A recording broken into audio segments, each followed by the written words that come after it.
I remember the first time I arrived in the chapel, it was a kind of poor building. There was not particularly any elegant architecture, but everything was focused on Jesus. I came back so happy, and my friends were so surprised to see me so happy.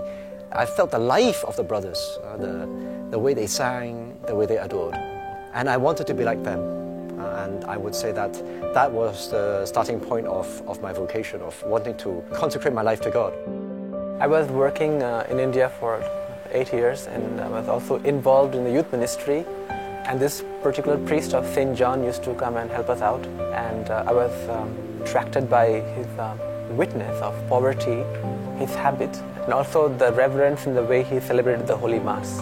Of course, it was visible that the brothers wore the habit, but it's much more also the fact of living a life of adoration, really focused on Jesus. This priest, he knelt down and he completely prostrated as if doing an act of adoration. And I was like looking at that, and that's like, wow, like nobody sees him, but he's really genuine, like genuinely like loving God and worshiping Him. Your vocation is not in some years down the line. Your vocation is today. Every Christian is called to love.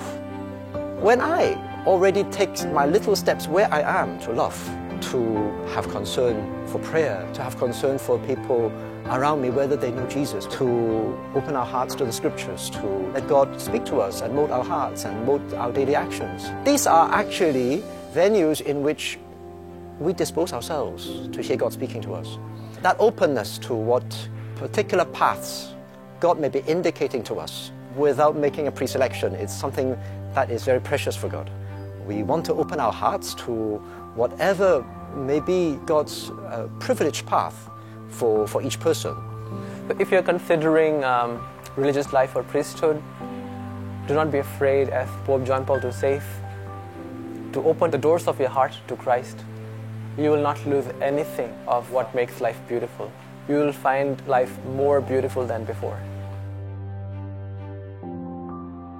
You can come and join us for a time of prayer, for a Mass, and present yourself. We'll invite you to lunch, and there's nothing better than to just come and see and to discover whether Jesus is calling you to serve Him and to serve mankind, to serve the Church in our way, in the way of the beloved disciple.